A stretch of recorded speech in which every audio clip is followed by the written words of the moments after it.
গতকাল মেদিনীপুর পৌরসভার ১৬ নম্বর ওয়ার্ডের বল্লভপুর এলাকায় তৃণমূল কার্যালয় থেকে বিপুল পরিমাণে আধার কার্ড, ভোটার কার্ড সহ একাধিক গুরুত্বপূর্ণ নথি উদ্ধার হওয়ার ঘটনাকে কেন্দ্র করে ব্যাপক চাঞ্চল্য ছড়িয়েছে।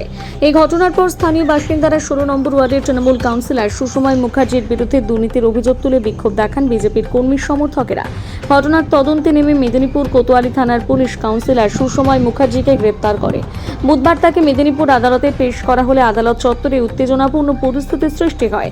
অভিযুক্ত কাউন্সিলরকে লক্ষ্য করে চোর স্লোগান দেওয়া হয় এবং ডিম ছোড়া হয় বলে অভিযোগ। পরিস্থিতি নিয়ন্ত্রণে রাখতে আদালত চত্বরে মোতায়েন করা হয়েছে বিপুল সংখ্যক পুলিশ এবং কেন্দ্রীয় বাহিনী। স্থানীয়দের ভিড় বাড়তে থাকায় কেন্দ্রীয় বাহিনী দ্রুত আদালত চত্বর খালি করে দেয় এবং আইন শৃঙ্খলার পরিস্থিতি স্বাভাবিক রাখে।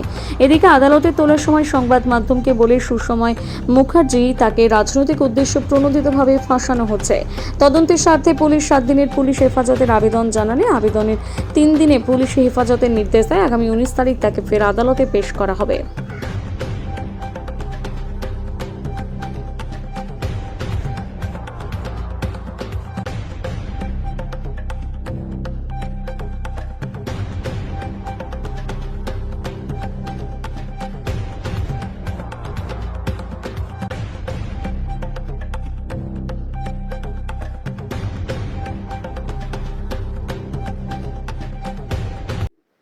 আজকে কোতোয়ালি পিএসের কেস কানেকশনে সুসময় যে কাউন্সিলর 16 নম্বর ওয়ার্ডের ফরওয়ার্ড হয়েছিল।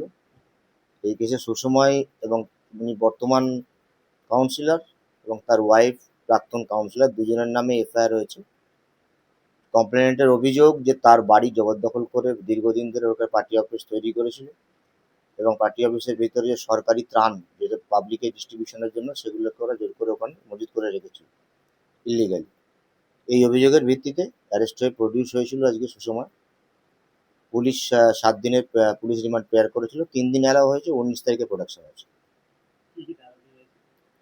ধারা মিসঅ্যাপ্রোপ্রিয়েশন প্রপার্টি যতগুলো ধারা আছে, মানে পুরোনো যে আইন ছিল আইপিসির, সেটা থেকে ধরতে গেলে 406, 409, 420 এই সমস্ত ধারা আছে।